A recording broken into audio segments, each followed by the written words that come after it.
Bienvenue pour le 3e tutoriel des incroyables aventuriers du goût. Découvrons ensemble les outils d'animation pour rendre votre restaurant scolaire encore plus joyeux et éducatif. Pour cette période de janvier-février, nous allons découvrir un exemple des défis sur le sens de l'odorat, puis l'animation fruits et légumes d'hiver, et enfin l'animation dessine ton plat pour jouer à imaginer des plats avec et sans viande. Grâce aux défis sensoriels, les enfants vont pouvoir éveiller leur curiosité ou se rassurer sur les aliments qui composent les plats du jour. Plusieurs défis sensoriels sont téléchargeables en cliquant dans la newsletter, et vous pouvez bien sûr en imaginer d'autres. Sur cette période, nous vous proposons de vous centrer sur le sens de l'odorat. Voici un exemple. Imaginons qu'aujourd'hui, il y ait une orange en dessert ou dans une salade de fruits. Avant l'arrivée des enfants, collez le défi du jour sur la fiche des aventuriers du goût. Reconnais-tu cette odeur? À quoi ça te fait penser?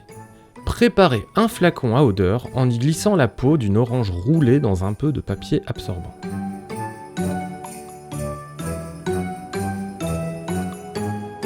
Alors les sorciers gourmands, êtes-vous prêts pour un défi aujourd'hui? Ouvrez le flacon, sentez l'odeur. Ça vous fait penser à quoi?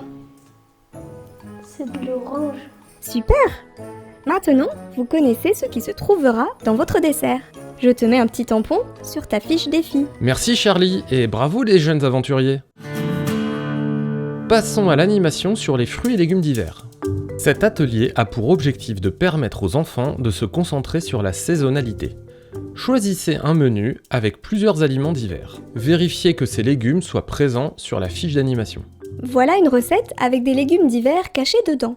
La soupe poire aux pommes de terre. Eh bien, c'est parti. La mise en place est très simple. Il vous suffit de déposer une fiche fruits et légumes d'hiver sur chaque table, ainsi qu'un feutre effaçable. L'animation peut commencer. Dites-moi les enfants, quels légumes ont été mixés dans cette soupe? Des pommes de terre. Est-ce que c'est du poireau? Exactement. Allons vérifier si ce sont bien des légumes d'hiver. Si vous les voyez dessinés sur la fiche, vous pouvez alors les colorier. Ce sont bien des légumes d'hiver. Essayons avec une entrée. Alors, qu'avez-vous dans votre bol? Des betteraves. Ok, bravo! Est-ce que la betterave est dessinée sur la fiche des fruits et légumes d'hiver? Oui. Bingo! Vous pouvez colorier la betterave. Défi réussi. Vous méritez bien un petit tampon sur votre carte. Mais tu as 5 tampons sur ta carte. Bravo!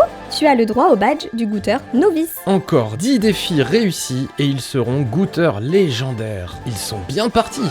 Passons au dernier atelier. Voici le jeu Dessine ton plat. Nous l'avons créé pour dédramatiser les plats sans viande et la présence des légumes secs. Si on réfléchit bien, manger une tarte au fromage ou une soupe, ce sont des plats délicieux où la viande ne nous manque pas. Alors voyons quelles idées vont avoir les enfants. Vous pouvez jouer à ce jeu avec les enfants lors du repas ou à un autre moment périscolaire. Tout est permis. Pour jouer, déposez une fiche par table et un feutre effaçable. Voici le jeu 1.